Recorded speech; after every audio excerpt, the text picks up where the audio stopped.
Madam ನಮಸ್ಕಾರ. ನನ್ನ ಹೆಸರು ಚಂದ್ರಶೇಖರ್ ಅಂತೇಳಿ. ಮೇಡಮ್ ನಾವು ಬಾಂಗ್ಲಾದೇಶವರಲ್ಲ, ಇಲ್ಲವರೇ.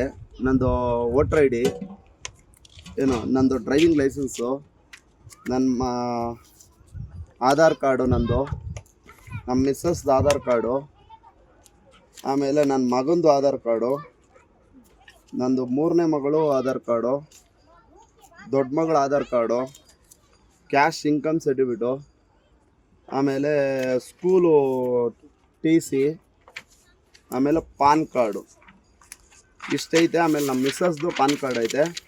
ಹಿಡ್ಕಮ್ಮ. ಅಶೋಕ್ ಅವ್ರು ಬಂದರು, ಇಲ್ಲಿ ಬಂದು ಮಾತಾಡಿಲ್ಲ ನಮ್ಮ ಹತ್ರ. ಕನ್ನಡ ಯಾರು ಮಾತಾಡ್ತಾರೆ ಯಾರು ಮಾತಾಡಲ್ಲ ಅಂತ ಗೊತ್ತಿದ್ದು ಅವ್ರು ಬಂದು ಬೇಕು ಅಂತ ಮಾಡ್ತಾವ್ರೆ. ಆದರೆ ಇಲ್ಲಿರೋರು ಮುಸ್ಲಿಮವರು, ಹಿಂದೂಸು ಎಲ್ಲರೂ ಇದ್ದಾರೆ, ಎಲ್ಲ ಜನಾಂಗವರು ಇದ್ದಾರೆ ಇಲ್ಲಿ.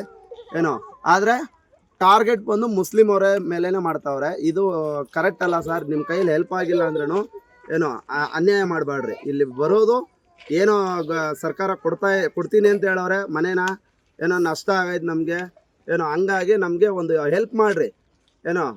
ಇದು ಮಾಡಬೇಡ್ರಿ, ಅನ್ಯಾಯ ಮಾಡಬೇಡ್ರಿ. ನಮಗೆ ಬಂದಿದ್ದವರು ನಮ್ಮನ್ನು ಮಾತಾಡ್ಬೋದಾಯ್ತಲ್ಲ, ಕನ್ನಡ ಬರೋವ್ರನ್ನ.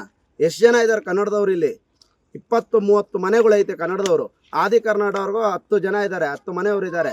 ನೀವು ಯಾಕೆ ಮುಸ್ಲಿಮ್ ಅವ್ರನ್ನೇ ಟಾರ್ಗೆಟ್ ಮಾಡಿ ಹೋಗಿ ಮಾತಾಡ್ತಾ ಇದ್ದೀರಾ? ಎಲ್ಲರೂ ಇದ್ದಾರೆ, ಎಲ್ಲರಿಗೂ ಬರ್ಬೇಕು ಸರ್ ಮನೆ. ಇಲ್ಲಿ ಯಾರ್ಯಾರ ಮನೆ ಐತೆ ಏನು ಅಂತೇಳಿ ಎಂಕ್ವೈರಿ ಮಾಡಲಿ, ಆಮೇಲೆ ಕೊಡಲಿ ಬೇಕಾದ್ರೆ. ಅದು ಬಿಟ್ಬಿಟ್ಟು ಯಾಕೆ ಸರ್ ನೀವು ಈ ಥರ ಮಾಡ್ತಾ ಇದ್ದೀರಾ? ನಮಗೆ ಅನ್ಯಾಯ ಮಾಡಬೇಡ್ರಿ ಸರ್. ನಮ್ಮ ಹುಡುಗರೆಲ್ಲ ಇಲ್ಲೇ ಓದ್ತಾ ಇರೋದು ಗೌರ್ಮೆಂಟ್ ಸ್ಕೂಲಲ್ಲಿ. ಬಂದು ಚೆಕ್ ಮಾಡಿರಿ ಸರ್ ಬೇಕಾದರೆ. ದಯವಿಟ್ಟು ನಮಗೆ ಸಪೋರ್ಟ್ ಮಾಡಿರಿ.